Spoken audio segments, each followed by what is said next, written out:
අප ඒකාන්තික වෙනවා. නැවුම් අදහස් සමූහයක් සමගින් එමෙන්ම හෙට දවසේ ඔබේ ජීවිතය වෙනස් කරන අලුත් අදහස් රැගෙන.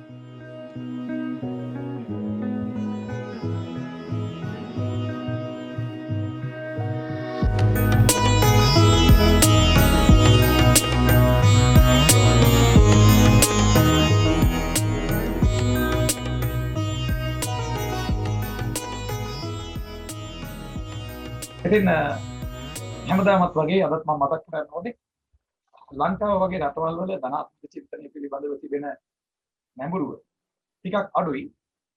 නමුත් ලෝකයේ බොහෝ දියුණු රටවල් ඒන් උපරිම ඵල නෙලා ගන්නවා.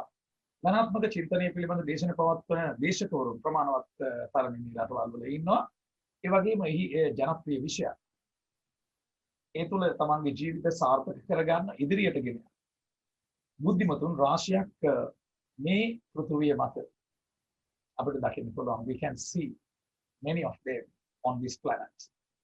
මේ planet එක මත අපේ පෘථුවිය නම් ග්‍රහලෝකයේ මත බොහෝ දෙනෙක් ඉන්නවා ධනාත්මක චින්තනය පුහුණු කරන ඒ තුළ ඉදිරියට යන අය. ආගමික නැඹුරුවක් ඇති බොහෝ අයත් එලෙස ධනාත්මක චින්තනය පිළිබඳව උනන්දුවක් දක්වන්නන් ලෙස දක්වන්නට පුළුවන්. තමන්ගේ ජීවිතය යම් අරමුණක් ඔස්සේ අඛණ්ඩව ඉදිරියට ගෙන යන පිරිස. ඒ නිසාම ඔවුන් ගෞරවයට පාත්‍ර විය යුතුයි. මා අද සාකච්ඡා කරන්නේ ඔබ සමග මේ තමන්ගේ ජීවිතය යම් අරමුණක් ඔස්සේ අඛණ්ඩව ඉදිරියට ගෙන යාම පිළිබඳවයි. කවර ආගමක් තුල හෝ විශේෂයෙන්ම පැවිදි පාර්ශවයේ අපි බැලුවොත් ඔවුන් යම් එක් අරමුණක් තුල තමන්ගේ ජීවිතය අඛණ්ඩව ඉදිරියට ගෙන යනවා. ඔවුන් තුළ යම් සාර්ථකත්වයක් ඔබ දැකලා නැද්ද? තවමත් කෙනෙකුට ප්‍රශ්නයක් ඇති වුණු අවස්ථාවක ඔවුන් බොහෝ විට කියන්නේ මම මහාන වෙනවා, මම පාද කෙනෙක් වෙනවා, මම මිහිණින් වහන්සේ කෙනෙක් වෙනවා. අද මෙච්චර මේ විකෘති වෙච්ච ලෝකයේ තුලත් මිනිසුන්ගේ මුවග නිතර රැව් දෙනවා අර්බුද වලින් ජීවිතය වෙලාගත් අවස්ථාවල එලෙස ආගම තුල ඔවුන්ට කරන්න පුළුවන් උපරිමය කරනවා කියලා. මේ නැගවෙන එක් දෙයක් තමයි ඒ කවර හෝ ආගමක් තුළ පැවිදි ජීවිත ගත කරන අයගේ යම් සාර්ථකත්වයක් සාමාන්‍ය මිනිසුන්ට පේන්න තියෙනවා. ඒ ජීවිතවල කඩාවැටීමක් දකින්න නැහැ. මොකද්ද මේකට හේතුව? මේක ඇත්තක්ද? ඒ පැවිදි ජීවිත ගත කරන අයගේ ජීවිතවල කඩාවැටීමක් නැත්තේ ඇයි? ඊට එක හේතුවක් පමණක් මම අද සාකච්ඡාවට පාදක කරගන්නවා. පැවිදි ජීවිත ගත කරන අයගේ ජීවිතවල සාර්ථකත්වයට එක හේතුවක් තමයි ඔවුන් එකම අරමුණක් තුළ අඛණ්ඩව ඉදිරියට ගමන් කිරීම. ධනාත්මක චින්තනය තුළ අපි මෙය ආදර්ශයට ගත යුතුයි. ඔබ බොහෝ විට ඔබේ අරමුණු වෙනස් කරනවා. හරියට ඔබ කොහේ හරි ගමනක් යන්න සූදානමින් ඉන්නවා. ඒ ගමන යනවා ඔබ. නමුත් ටික දුරක් යනවා ආයිත් දිශාව වෙනස් කරනවා වෙන පැත්තකට යනවා. ආයිත් ටික දුරක් ගමන් කරනවා නැවත දිශාව වෙනස් කරනවා. නැවතත් ගමන් කරනවා සුළු දුරක් ආයෙමත් දිශාව වෙනස් කරනවා. ඉතින් ඔබ කොහොමද ගමනාන්තයට යන්නේ? අවසානයේ ඔබ නොසිතන ගමනාන්තයකටයි ඔබට යන්න වෙන්නේ. නැත්නම් අතරමඟ ගිමන් හරිමින් ලත වෙන්නටයි ඔබට සිදුවන්නේ. මේ නිදසුන ඔබේ ජීවිතය පිළිබඳව කතා කරන සැබෑ නිදසුනක් නම් ඔබ අද දවසේ සිටම එයින් මිදිය යුතුයි. ඔබට යෝජනා කළේ පැවිදි වෙන්නට නොවේ. ඔබට ඒ කරන්නට බෑ. ඔබට දරු මල්ලන් සිටිනවා. ඔබට බිරිඳක් ඉන්නවා. ඔබට බොහෝ අනාගත ප්‍රාර්ථනා තියෙනවා. ඒ නිසා පැවිදි වෙන්න ඔබ හිතන්නේ නැහැ අර්බුදකාරී තත්වයක් ජීවිතය තුළට තිබුණොත් මිසක්. ඔබේ ජීවිතයට එවැනි අර්බුදකාරී තත්වයන් එවෙන්න කියලා මම ප්‍රාර්ථනා කරන්නේ නැති වුණත් එහෙම වෙනවනම් එක පැත්තකින් හොඳයි. ජීවිතය තුළ අර්බුදකාරී තත්වයන් නිර්මාණය වෙන්නේ නිතරම අපිට අලුත් දේවල් උගන්වන්න. තමන්ගේ ජීවිත තුළ ඇති වෙන අර්බුදකාරී තත්වයන්, ගැටලු සහගත තත්වයන් තුළින් ජීවිතය අත්විඳලා විශේෂයෙන්ම විශ්ලේෂණයන්ට යොමු වෙලා සිත විශ්ලේෂණය කිරීමට යොමු වෙලා ඒ තත්වයෙන් ප්‍රයෝජන අරගෙන දියුණු වුණු අය ලෝකයේ එමටවත් දක්නට ලැබෙනවා. ඔවුන්ගේ දියුණුවට හේතුව ඔවුන් විදි දුක් ගැහැට. මම මෙය අමුතුවෙන් කිව්ව යුතු නැහැ. ඔබට මේ සම්බන්ධව නිදසුන් ඕනෑ තරම් ශ්‍රී ලංකාව තුලත් දකින්න ලැබෙනවා. යම් යම් අයගේ ජීවිත කතා අපි අහනකොට අපිට ඇහෙනවා ගොඩාක් දුක් විඳලා මම මෙතෙන්ට ආවේ කියලා. නමුත් අපි මේ අවස්ථාවල ඒව විශ්වාස කරන්නේ අපි හිතනවා මේ මිනිස්සයා මේ ආවට ගියාට ඔහි කටට එනවට කියන දේවල් එහෙම වෙන්න බෑ. දුක් විඳින අයට එහෙම දියුණු වෙන්න බෑ. නැහැ. ඔවුන්ගේ ජීවිත තුළ තියෙනවා සුවිශේෂී ලක්ෂණයක්. ඔවුන් ඒ ගැහැට විඳි කාලය තුළ ඒ විඳි පීඩාවන් ඔවුන් අවියක් කරගෙන ඒ කාල සීමාව තුළ තමයි ඔවුන් නිර්මාණය වෙලා තියෙන්නේ. නැත්නම් ප්‍රතිනිර්මාණය වෙලා තියෙන්නේ. කලින් ඔවුන් තුළ සිටි පුද්ගලයාව අලුතෙන් නිර්මාණය කරන්නට ඔවුන්ගේ ගැහැට විඳි කාලය යොදාගෙන තිබෙනවා. ඒ කියන්නේ ජීවිතයට දුක් කරදර පීඩා එන එක අවස්ථාවක් කරගන්න ඔබ දක්ෂ විය යුතුයි. ඒ කාල සීමාව ඔබට අධ්‍යාපනය වෙනුවෙන් වෙන් කරන්න පුළුවන්. ඒ දුක් ගැහැට විඳින කාල සීමාව ආධ්‍යාත්මිකව ශක්තිමත් වෙන්න. ආගමට දහමට වැඩිපුර නැඹුරු වෙන්න. ආගම දහම තව ටිකක් වැඩිපුර ඉගෙන ගන්න. ඒ තුල අවංකවම මනස යහපත් පැත්තට හරවන්න උත්සාහ කරන්න. ඒ තුල කුමක්ද සිදුවන්නේ? ඔබටත් නොදැනුවත්ව ඔබ ධනාත්මක පැත්තට හැරිලා ඒකායන අරමුණක් ඔස්සේ ඉදිරියට යාම පටන් ගන්නවා. මේ පටන් ගන්නෙ ඔබ දුක් විඳින කාල සීමාව තුළ. ඔබ පීඩා විඳින කාල සීමාව තුළ. හේතුව ඔබට වැටහෙනවා මේ මනස එහෙ මෙහෙ කර කර චලනය කර කර ඔබට එක දිගට යම් සාර්ථක ගමනක් යන්න බැරි බව. මේක ඔබ තේරුම් ගන්න අර දුක් විඳින කාල සීමාව තුළ. ඒ කාල සීමාව තුලත් ඒ දේ තේරුම් නොගන්න පිරිසකුත් තියෙනවා. අද මගේ සාකච්ඡාවේ අරමුණ නොසෙල්වි එක අරමුණක ගමන් කිරීම කියන එකයි. මේ දේ කරන්න ඔබේ තියෙන සම්පූර්ණ ශක්තිය මුළු ශක්තියම භාවිතා කරන්න. ඒ තුල ඔබට වඩා සාර්ථක අනාගතයක් නිර්මාණය කරගන්න පුළුවන් ඔබේ වර්තමානයේ කවරක් වුවත්. දැන් ඔබ අනිවාර්යයෙන්ම කළ යුතු දෙයක් තමයි පාද සාකච්ඡාවේදී ඔබට පෙන්නුවේ if you organize your mind to a certain level ඔබ ඔබේ සිත එක්තරා මට්ටමකට සංවිධානය කරගත්තොත් මේ සංවිධානය කර ගැනීම අවශ්‍යමයි.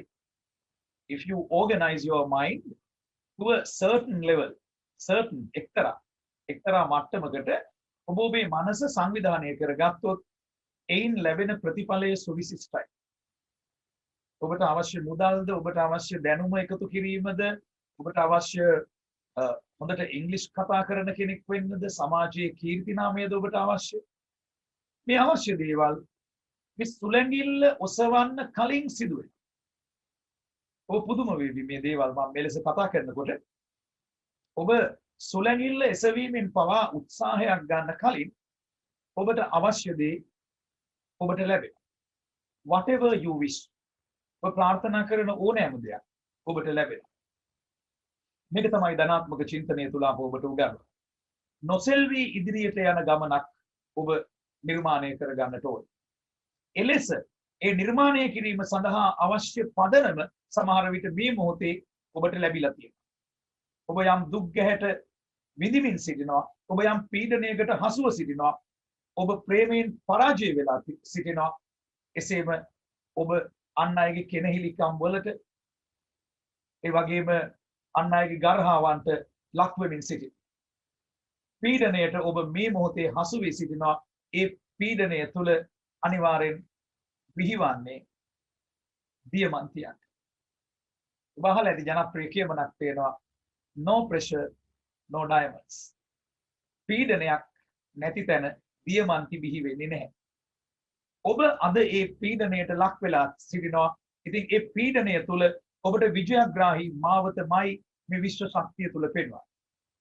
එලෙස ජයගත් බොහෝ දෙනා අතර තවත් එක කුහුඹුවෙක් අද ඔබට මේ දේශනාව පවත්වන මම. පීඩනය තුල ජීවිතේ ජය ගන්නට මනස පුහුණු කළ කෙනෙක්. එවිට අපට අනාගතය දැනෙනවා.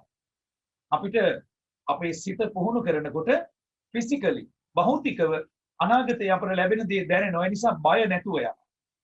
අපි දන්නවා මේ සිත මෙලෙස පුහුණු කරන්න කොතන හිටියත් අවසාන වශයෙන් අපිට ලැබෙන දේ ලැබෙනවාමයි මේ මොහොතේ ඒ ලැබුණා හා සමානයි.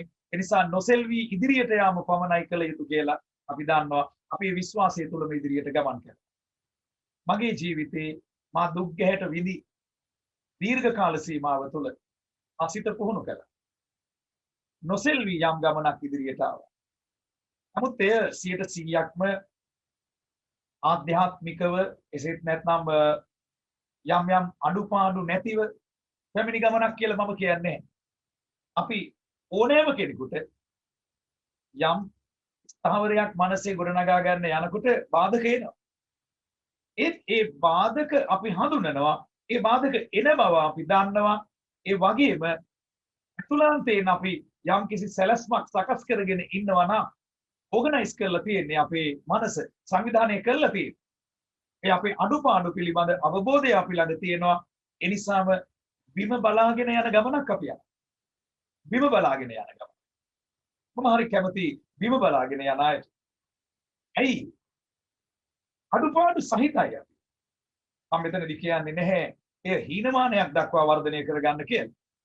නමුත් ඔබ ඇතුළාන්තයෙන් ඔබ දන්නවා අඩුපාඩු සහිත ගමනක් ඔබ යන්නේ. නමුත් ඔබ ඕගනයිස් කරගෙන තියෙනවා ඔබේ මනස, සිත ඔබ විශ්ලේෂණය කරනවා නිතරම.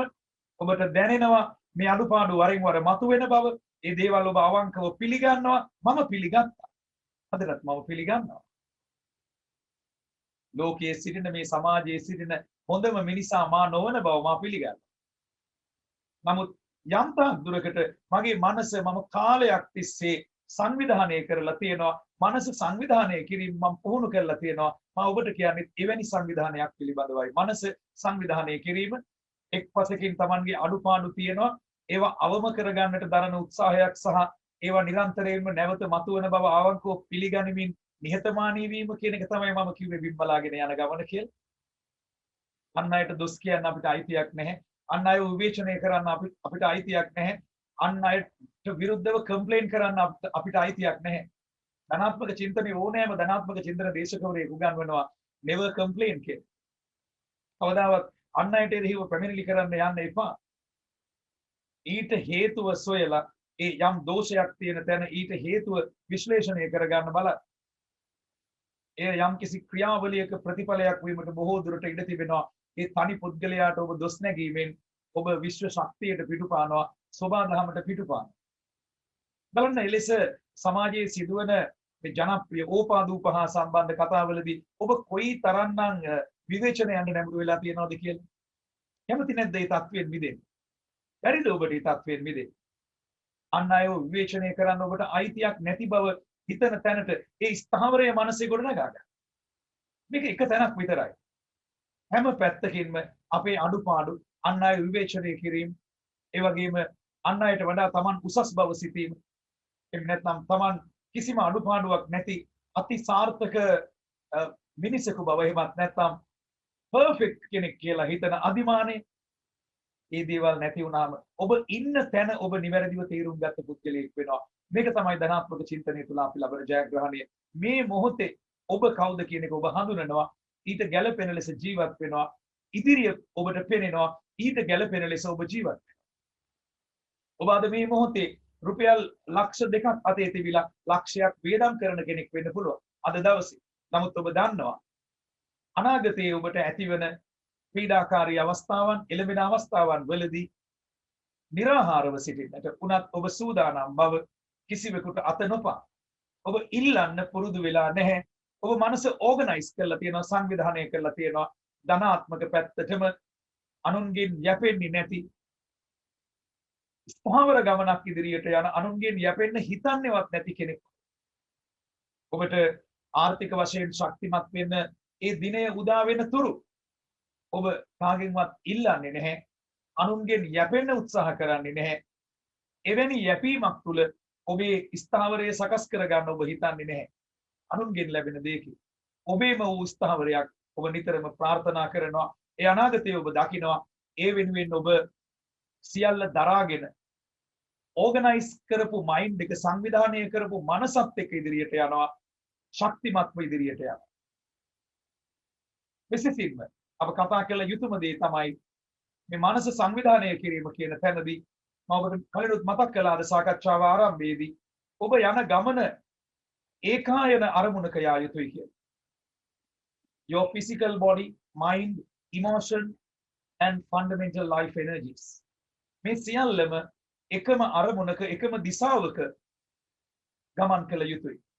එකම දිශානතියකට මේ සියල්ල යොමු වී තිබිය යුතුයි. Your physical body, ඔබේ මේ භෞතික ශරීරය, mind, මනස, emotion, ඔබේ මනෝභාවයන්, and fundamental life energies, ඔබේ මූලික ජීව ශක්තිය, මේ සියල්ල එකම අරමුණක් ඔස්සේ යන්න. දැන් අප කලින් මතක් කළා පැවිදි ජීවිත ගත කරන අය තුළ එවැනි ඒකායන අරමුණක් දෙස ගමන් කිරීමක් අපි දකිනවා. ඔවුන් තුලත් යම් යම් සෙලවීම් තිබෙනවා. නමුත් ඔවුන් වැඩිපුරම එකම දිශාවට ගමන් කරනවා. නමුත් ඒ වෙනුවට ඔබ සමහර විට පැවිදි අයටත් දොස් කියන ඔබ, පැවිදි අයටත් ගරු නොකරන ඔබ සමහර අය ඉන්නවා එහෙම. අර පැවිදි උතුමන් යම් තාක් දුරක් වැඩි දුරක් එකම දිශාවක ගමන් කරනවා. ඔබ නිතරම ඔබේ දිශාව වෙනස් කරන කෙනෙක් නම් ඔබට සාර්ථකත්වය ලබන්නට බැහැ. ගොඩාක් දුරයි ඔබේ ගමනාන්තය. ඒ නිසා ඒ ගමනාන්තය ලං කරගන්න පුළුවන් ඔබටමයි. ඒ සාර්ථක අවසානය ලං කරගන්න පුළුවන් ඔබටමයි. ඔයාගේ ෆිසිකල් බොඩි එක, සිත, මනෝභාවයන්, ඒ වගේම මූලික ජීව ශක්තියින් මේ සියල්ල එකම අරමුණක් වෙතටම යොමු කළ යුතුයි. ඔබේ ජීවන දැක්ම ඔබේ අරමුණ කුමක්ද කියන්නේ මම දන්නේ නැහැ. නමුත් යම් අදහසක් ගන්න උත්සාහ කරන්න. කොහොමද මම මේ හතර හඳුනගන්නේ? මගේ සිරුරේ අවශ්‍යතා, මගේ සිත මොනවද කියන්නේ, මොනවද ඉල්ලන්නේ, කොයි විදිහටද හැඩ ගැහෙන්න ඕනේ, මගේ මනෝභාවයන්, feelings, මට feel වෙන විදිහ, අන් අයට කරුණාව, මෛත්‍රිය, අනුකම්පාව මම පතුරවන විදිහ, ඒව ඇත්තක්ද? එහෙනම් ඒ වෙනුවෙන් මම වැඩ කරනවා. මගේ සිරුර, සිත, හැඟීම්, මගේ මූලික ජීව ශක්තිය, මම යම් ශක්තියක් ගොඩනගාගෙන තිබෙනවා නම්, යම් අත්දැකීමක්, යම් පළපුරුද්දක්, යම් කාර්යශූරත්වයක් ගොඩනගාගෙන තියෙනවා නම්, මේ සියලු දේම එකම අරමුණක් වෙනුවෙන් පමණක් යොමු කරන්න. ඒ අරමුණ ඔස්සේ අඛණ්ඩව ඉදිරියට ගමන් කිරීම අවශ්‍යයි. වරින් වර වෙනස් වන අරමුණු සහිතව ඉදිරියට යන ඔබ, ඔබේ සිරුර ඉල්ලන යම් යම් දේවල් වරින් වර ඒ විදිහටම දෙනවා නම්, ඔබේ සිත ඉල්ලන වෙනස් වෙනස් අරමුණු ඔබ ඒ විදිහටම දෙන්න උත්සාහ කරනවා නම්, ඒ වගේම ඔබේ මනෝභාවයන්, හැඟීම් ඔබ වරින් වර වෙනස් කරනවා නම්, මොකද්ද සර් එකෙන් අදහස් කරන්නේ? ඔබ හිඟන්නෙකුට රුපියල් 10ක් දීලා ඒ ක්ෂණයෙන් එය විවේචනය කරනවා. ওই මිනිස්සයා කුඩු බොන්න වෙන්නේ නැතුව ඒ සල්ලි අරන් යන්නේ. නොදුන්නා නම් හොඳයි කියලා ඔබ හිතනවා. ඔබේ ඉමෝෂන්ස්, ඔබ තුල තියෙන ඒ පිබිදුණු හැඟුමන් ඔබ විසින්ම මිත්‍යාවක් බවට පත් කර ගන්නවා නේද? ඒ නිසා යම් පාලනයක් අවශ්‍යයි. There should be a control. You should have a control. Control of what? Control of your feelings, your emotions. යනුව ඔබ ඒ දෙන වෙලාවේ ඔබ තුල තිබුණු හැඟීම, ඒ ඉමෝෂන් එක, ඒ ඔයාට ෆීල් වුණු දේ අඛණ්ඩව ඉදිරියට ගෙන යන්න. ඔබට අදාළ නැහැ ඔබ දුන්න මුදලින් වුන් කරන දේ. ඔබ එය දුන්නේ පිරිසිදු සිතින්. ඒ සිත විශ්වාස කරන්න. ඒ සිතට ගරු කරන්න. ඔබ කරන්නේ සිතට නිගරු කිරීමක්, ක්ෂණිකව අනික් පසට ඒ පිළිබඳව ඍණ විවේචනයන්, ඍණාත්මක විවේචනයන් කිරීම. ඉතින් ඔබේ සිරුර, සිත, හැඟීම්, ඔබ එකතු කරගත්ත යම් යම් ජීවන අත්දැකීම්, පළපුරුද්ද වගේ දේවල්, ඔබ තුල තියෙන මූලික ඒ ජීව ශක්තිය, ඒ සියල්ල එකම අරමුණක් කරා මෙහෙයවා.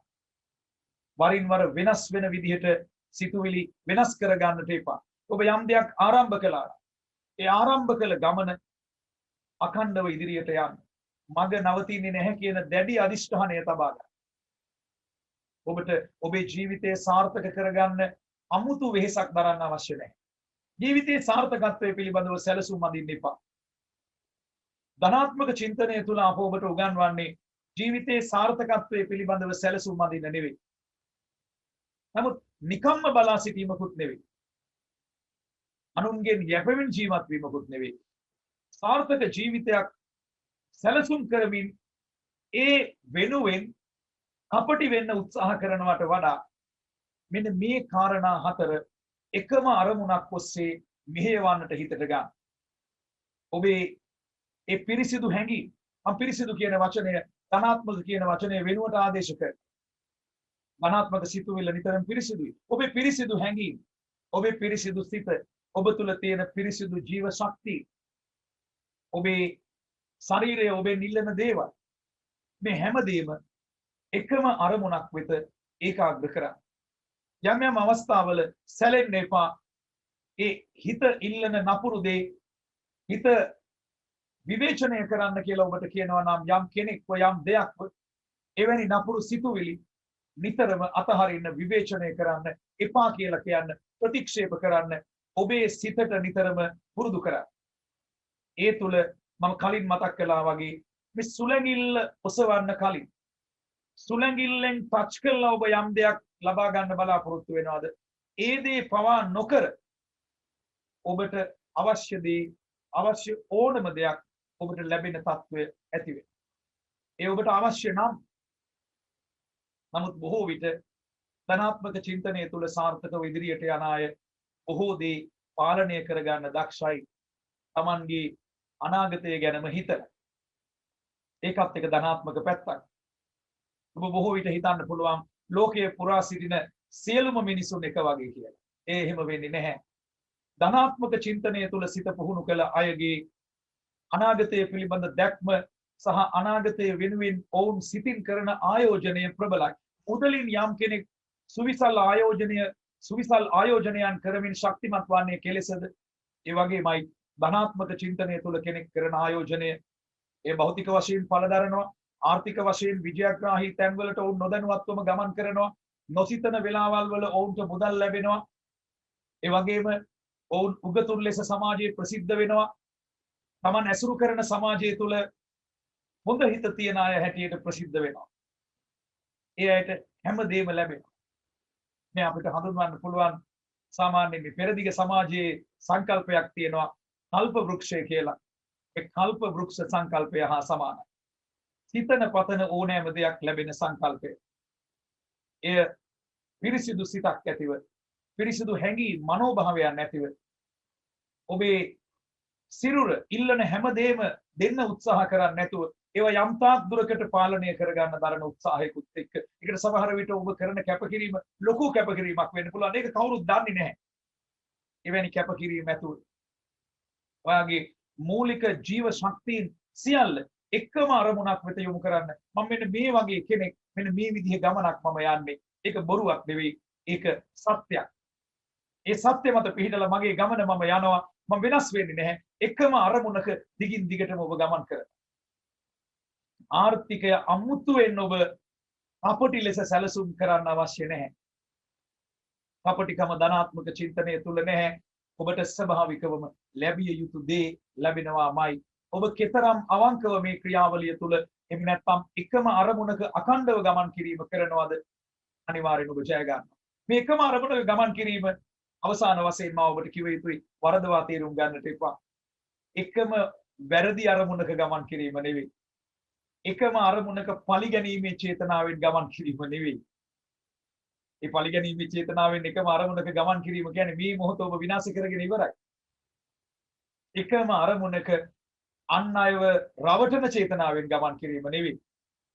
ඔබ කවුද කියන එක අන් අයට වැරදි චිත්‍රයක් මවාපාලා ඔබ පිළිබඳව ඔබ අන් අයට දෙන වැරදි චිත්‍රයකින් බොරු කීර්තියක් අන් අයගෙන් ලබා ගන්නට, බොරු ප්‍රශංසාවක් අන් අයගෙන් ලබා ගන්නට ඔබ දරන උත්සාහයක් නෙවෙයි. ඒ තුළ ඔබ ඔබේ ජීවිතයේ මේ මොහොත විනාශ කරගෙන ඉවරයි.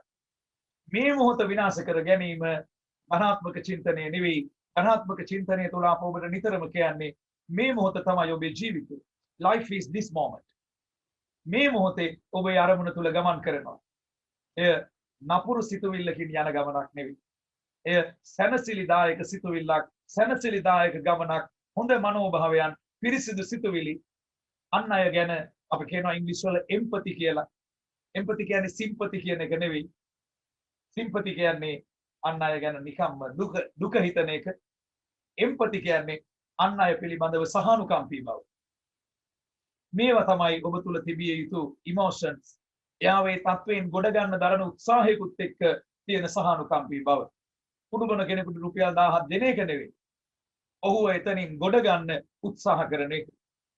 මේ පිරිසිදු සිතුවිලිත් එක්ක ගමන් කරනකොට ඔබ ශක්තිමත් වෙන එක පැත්තක්. ඒ වගේම මේ තුල ඔබ මේ මොහොතේ යම් සතුටක් ලබනවා, යම් චෛතසික ඒකාග්‍රතාවයක් ඔබට ලැබෙනවා. අන් අයට වඩා ඔබේ පෞරුෂය කැපිලා පේන්න පටන් ගන්නවා. මොකද ඔබ පවසන දේවල් වල, ඔබ කරන දේවල් වල අවංකත්වයක් තියෙනවා. එය අන් අය දකිනකොට ඔබ වෙත සියල්ල ඔබ අවට සිටින පුද්ගලයන් පමණක් නොවේ, මේ සියලු විශ්ව ශක්තියින් ඔබ වටා ආකර්ෂණය වෙනවා. මේක තමයි විශ්ව නීතිය. මේ විශ්ව නීතියට පිටුපාන්න කිසිම කෙනෙකුට බෑ. මටත් ඔබටත් ඒ පොදුයි. ඒ නිසා සර්ව සම්පූර්ණ මිනිසුන් වීම නෙවෙයි. මම ඔබට මතක් කළා ඒකාග්‍ර අරමුණකින්, ඒකායන අරමුණකින් සිත එකම අරමුණක තබාගෙන ඔබ ඉදිරියට ගමන් කරද්දී බාධකේ.